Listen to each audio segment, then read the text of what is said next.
Welcome to TV Norway. Thank you. How was your day? My day was fine. I just flew in today and had a chance to virtually go down the street and back. I haven't seen much of Norway, but it's been good. Yeah, it gets pretty hectic on promotional tours. Do you get any time off to see anything, or? Not really. If I have any time off, I would most likely go to the shops.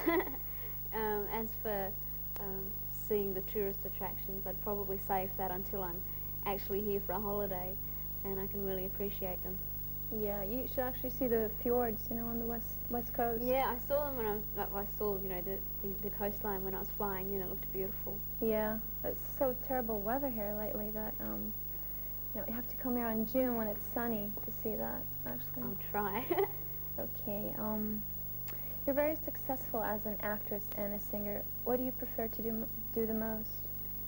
I can't, I don't prefer one above the other. They're both very important. And what I've done so far is successfully combine the two. I don't know how long I can do that for, but I think they enhance each other and complement each other. And you can also combine them in the form of a musical, which I think is what I'll do at some stage in the future. Mm-hmm. You like to be on theatre or on Broadway or something? I don't know. I've never tried theatre. I haven't stepped foot on stage yet. I think that would be exciting. At this stage, though, I haven't got enough time to spend on that because that really takes a good 6 months or so. Oh, yeah. Okay. Do you have any movie offers so far, or I just finished my first movie, and that's called The Delinquents, and it's a love story set in the 50s, and that should be, well, it premieres in December in Australia and I think in January in England, so Europe would probably follow that. It has a worldwide release. So that was pretty exciting. I'll be waiting to see what the reaction is. Right. Who stars in it besides you? Myself and a guy called Charlie Slaughter, who's from America. He was in movies like 18 Again with George Burns, Heartbreak Hotel, a few different movies. So it was good working with him. Yeah. It was a good film. Was it hard, you know, learning the lines and? No, because I'm used to that. I was in Neighbours for 2.5 years. That's true. And you know, lines are no trouble. But the difference was working on a film because it's so it's a lot more precise than TV, mm-hmm. and obviously it's a big screen. It's there's a lot more pressure, I guess. And also, doing my first film, you always want your debut to be fantastic. So fingers crossed. Well, we'll cross our fingers for you. Let's see, what's my next one? Okay. How successful was your singing career before you met Etkin Waterman? I was in Neighbours in Australia, mm-hmm. and I sang Locomotion at a benefit concert for a local football club, and someone there said to me, "Hey, it sounds like a real sort of ideal story." He says, "Hey, you should record that." And I said, "Oh, okay." And I recorded Locomotion and managed to sign up with a record company called Mushroom, and they happened to have Mike Duffy, who was an engineer with PWL, coming over to remix some of their 12-inch records of different mm-hmm. bands on the label. And so he produced Locomotion for me, and that's where the connection with PWL happened. So Locomotion was #1 for 7 weeks in Australia, and then I recorded with PWL and re-recorded Locomotion for the album. So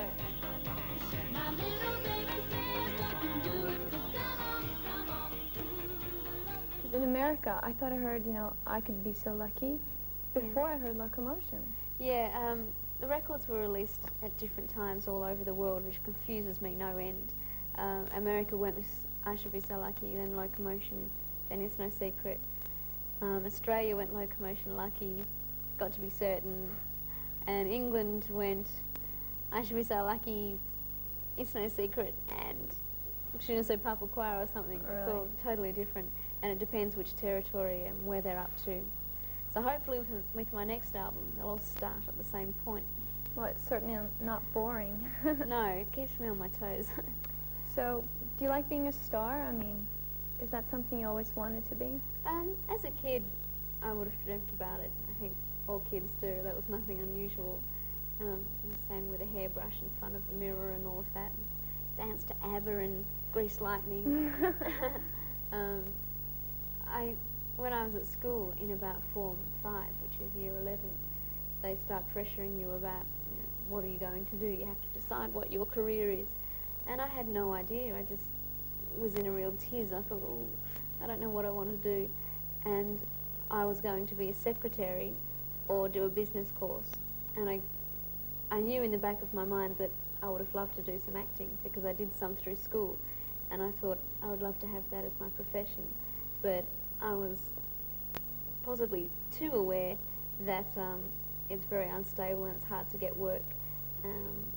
So I thought, oh well, I'll never get any work.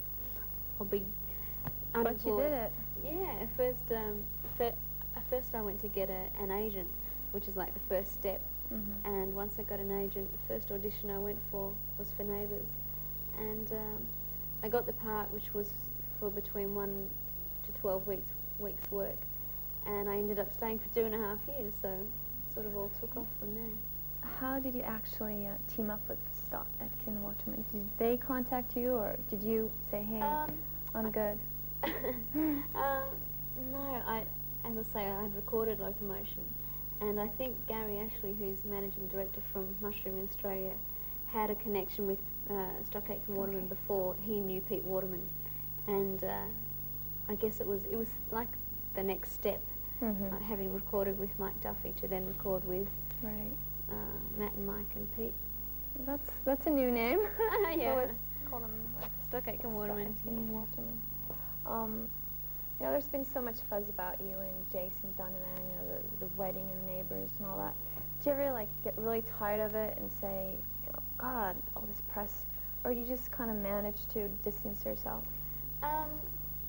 The press, I can take it or leave it, and there's been that much stuff written about me aside from with Jason. And supposedly I'm ready to shack up with Charlie Slaughter, and you know, I've been an alien. I've been hypnotised and died of starvation in previous life, and God knows what. I mean, it's like, I think the papers like to use a bit of poetic license. But I need the press and they need me, so it's a two-way situation. And sure, I read things that can upset me, but I would never let it really get to me because I wouldn't let them have the satisfaction. You know, Sonia, who just had a big hit in England, there was something written in the paper about her. This guy, I can't even think of his name, was really giving her a hard time, and then at the end of the interview says, but Sonia, don't worry about critics like me because we have a job to do too. So in a way, he knows that this girl who's very young is going to read it and be upset and offended, and then at the end of the article says, but don't blame me because you know, it's not my fault. So you know, you wonder sometimes what their motives are. That's not cool. No, and I think if people like me and Sonia can appreciate that they have a job to do and probably a wife and kids to support, surely they can have a bit of respect back. But on the other hand, sometimes you get great press, and some people do really respect what you do. Even if they don't like what you do, they still respect you. And I think that's good.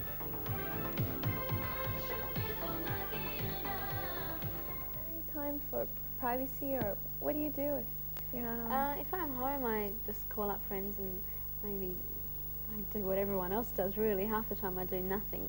Sit around and potter around at home. Go to the movies or go down to the beach or just go for a drive up the place called the Dandenongs, which is about an hour out from where I live, and that's really nice. I just hang out. Exactly, just hang loose and you told me earlier about work. You couldn't make any food. Is that? Well, the running joke in my family is that I can only boil water and make toast, but I have proven them wrong lately. Do you make them at dinner, or? Yeah, that's one thing I like doing. If I go to my parents' place and spend the day there and say, okay, I'm going to cook dinner, and I have to spend most of the morning deciding what I'm going to do with a cookbook because I'm not very good at whipping things up. And so it takes me all day going to buy the food and making sure I've got everything just right.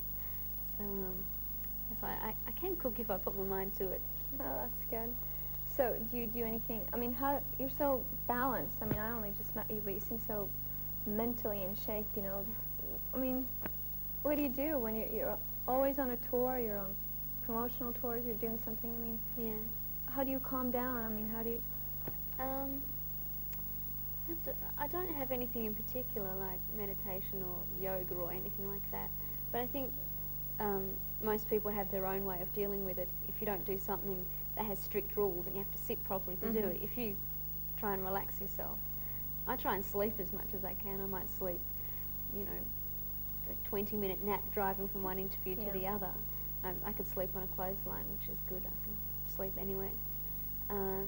And I guess the main thing I try and remember is that to treat what I'm doing as a job, and to know that while it's great today, tomorrow may not be here. You know, I may be doing something else. So, you know, I'm prepared for that. It doesn't scare me.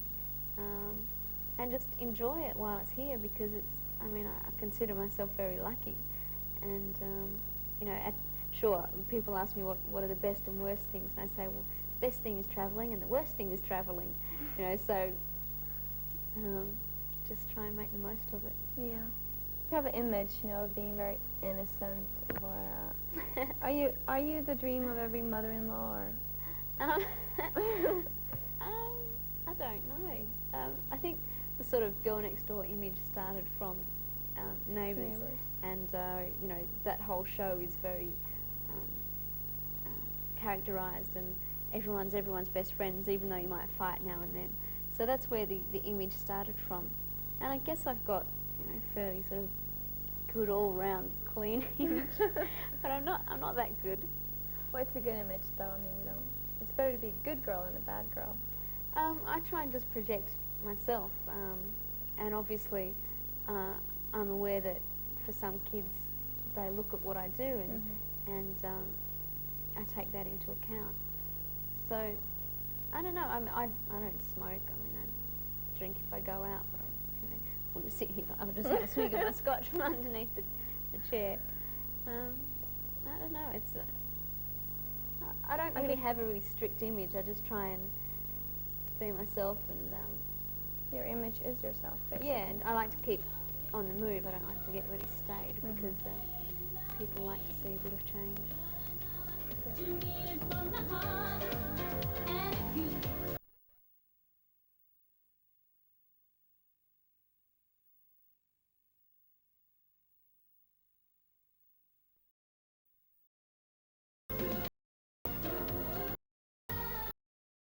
Feel you're richer now. You're rich.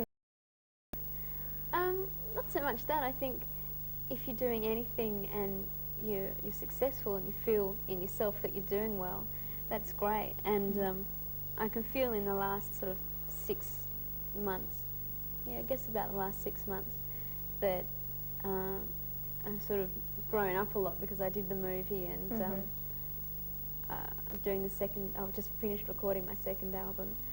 And it's just a really good time at the moment, because I'm enjoying what I'm doing. When I started off travelling, it was a little bit, you know, hard, and I got really homesick, and I thought, oh, I don't want to do this. And now I'm really starting. So why don't you tell us about your album, your upcoming one? Yeah, it's not titled as yet. Sort of. Okay. I guess the boys, Stockake and Waterman, are having holidays at the moment. And when they come back, they're going to start mixing all the songs. They sound great from what I recorded, and I think it will shock a few people, because it's quite different from the first album. It's more or less the same style, but it's really a progression. It's got a couple of ballads and a couple of house tracks, and like a sort of Judy Davis or Judy Garland 50s number on it. It's also got a 50s cover version of Tears on My Pillow, which will be in the movie that I did. So I'm looking forward to that. Yeah, I think you fit into that 50s category, kind of. Yeah, I've always loved the 50s, and it was great fun making a movie in the 50s. And in the movie, I sort of transformed from a young girl to what Australians call a widgie. I know everyone's face goes, what? in the 50s in England, they called them teddy boys. You know, sort of slick back hair, and they call them DAs. Which, the kids won't know what that means, but adults will. And in Australia, they were called bodgies and widgies. Bodgies being the boys and widgies being the girls. And you know, they wore really tight skirts and had their hair pulled back in tight ponytails. So that was really fun. I really enjoyed it. And I'm just about to do a film clip for Tears on My Pillow next week, I think. And that will be in the 50s as well. So Great. fun. Fun, fun, fun. Yeah. Too bad we're in the almost the 1990s now. Huh? I know. I think I should have been around in the 40s and 50s. Yeah. What are you going to do in the year 2000? Oh, how old am I then? 31. Ooh, I don't know. I find it hard to think about next week, let alone 5 years away or 10 years. Well, Who knows? we live for the day, I guess. You've For got sure. to. That's true. Okay, let's talk about your videos. Do you have any artistic input into them, or do the guys, Pete, whatever, the whole group, do them for you? The last video I did, which was Wouldn't Change a Thing, is the first video I'd done outside of Australia. I did that in London. So all my previous videos were done at home, and most of them were done when I was still in Neighbours, which meant I had to do them on the weekend and then be at work at 6 o'clock Monday morning again. So that was unfortunate in that I didn't spend as much time as I would have liked to on it. And then the last two, the ones I did in Australia for Je ne sais pas pourquoi and It's No Secret were my ideas with the director, which was really satisfying. And then Hand on Your Heart, it's not one of my favourite videos, and that was more or less, you know, here we are, this is what we're doing, because I didn't have much time at that time. And Wouldn't Change a Thing I did with Pete Cornish, the director, and it was really weird because he sent me his ideas and I said, hey, that was the same idea I had with a home movie camera. And then I was thinking, oh no one's going to believe me. I'm sure it was your idea, Kylie. But Telepathy. could be.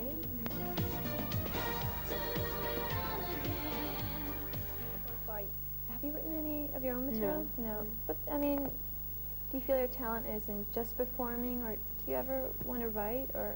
I'm always asked, when are you writing songs?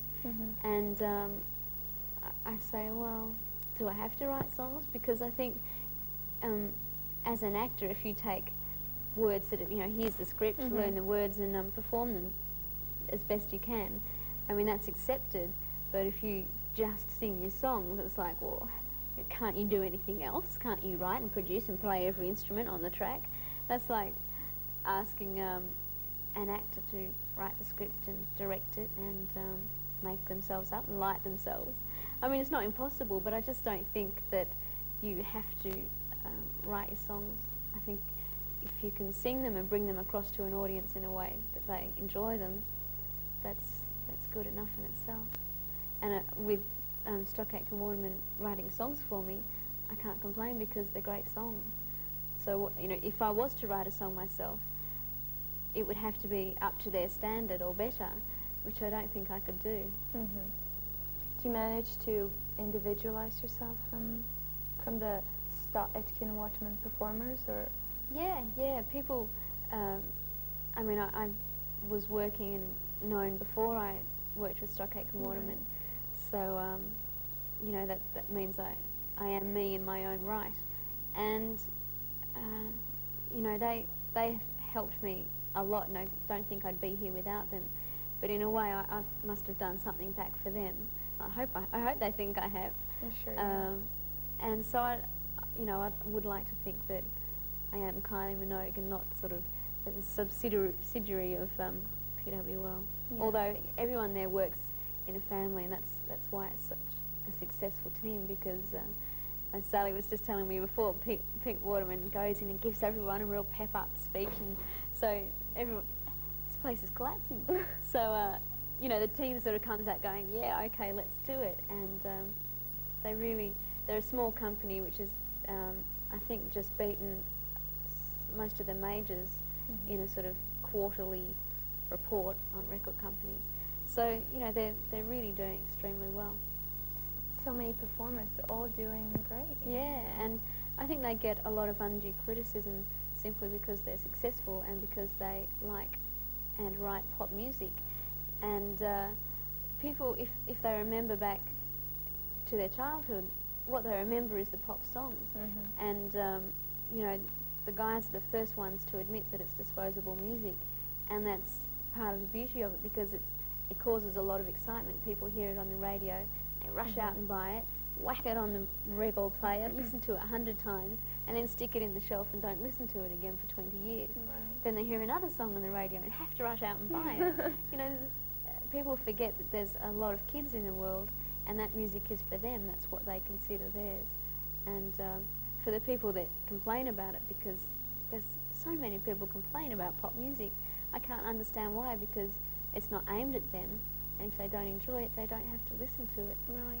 So, you know, the bottom line is it's there for people who want to enjoy it, and if they do, great, because that's what it's about. I thought we had forever. I just need time to like and make up my mind. Do you have any time for boyfriends? Might not. I go out with different people. Do you meet them in the music business, or is it like Australian guys that you knew from high school or something? Different people. I mean, I don't have a lot of time for myself, let alone for boys or guys. But, you know, I like to go out and meet different people. Although I tend to be a bit careful With who? with people in general, because, you know, I wonder, well, if I wasn't doing this, would you sort of still ask me out? Yeah. Is it Kylie, Minogue, the star? Is it me, Kylie, kind of? Yeah, exactly. Yeah. But that's nothing. It doesn't. It's not anything heavy. No. That's good though. So guys out there, still free to write in and. Yeah, I mean, if you know of a good restaurant.